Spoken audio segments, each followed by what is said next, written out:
നമസ്കാരം. വാർത്തകളിലേക്ക് സ്വാഗതം. വിഴിഞ്ഞം തീരദേശ പോലീസിന്റെ ബോട്ടുകൾ സുരക്ഷിതമായി ബെർത്ത് ചെയ്ത് നിർമ്മിക്കുന്നതിനായി ആവിഷ്കരിച്ച പുതിയ ബെർത്ത് നിർമ്മാണത്തിന്റെ രൂപരേഖ പരിശോധിക്കുന്നതിനായി തിരുവനന്തപുരം ഗവൺമെന്റ് എഞ്ചിനീയറിംഗ് കോളേജിലെ വിദഗ്ധരുടെ സാങ്കേതിക ഉപദേശം തേടി ഹാർബർ എഞ്ചിനീയറിംഗ് വകുപ്പ്. നിർമ്മാണത്തിലിരിക്കെ ബെർത്ത് തകർന്നു വീണ പശ്ചാത്തലത്തിലാണ് മറ്റൊരു വിദഗ്ധ സമിതിയുടെ അഭിപ്രായം തേടാൻ അധികൃതർ തീരുമാനിച്ചത്. പരിശോധനാ നടപടികൾക്കായി 1,77,000 രൂപ എഞ്ചിനീയറിംഗ് കോളേജിലേക്ക് ഇതിനോടകം അടച്ചതായി HED അധികൃതർ വ്യക്തമാക്കി.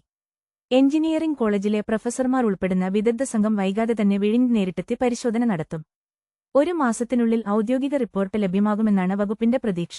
വിദഗ്ധ സംഘത്തിന്റെ റിപ്പോർട്ടിന്റെ അടിസ്ഥാനത്തിൽ തുടർ നിർമ്മാണ ജോലികൾ ഉടൻ ആരംഭിക്കും. ശക്തമായ തിരയടിയിൽ ബ്ലോക്കുകൾക്ക് സ്ഥാനഭ്രംശം സംഭവിക്കുകയും വിള്ളലുകൾ രൂപപ്പെടുകയും ചെയ്തതോടെ പണികൾ താൽക്കാലികമായി നിർത്തിവെക്കുകയായിരുന്നു. കേന്ദ്ര സർക്കാരിന്റെ വിഹിതമായ 50 ലക്ഷം രൂപയും സംസ്ഥാന സർക്കാരിന്റെ 10 ലക്ഷം രൂപയും ഉൾപ്പെടെ ആകെ 60 ലക്ഷം രൂപ വകയിരുത്തിയാണ് ഈ പദ്ധതി ആവിഷ്കരിച്ചിട്ടുള്ളത്. കൂടുതൽ വാർത്തകൾക്കായി ഈ ചാനൽ സബ്സ്ക്രൈബ് ചെയ്യൂ. നന്ദി, വണക്കം.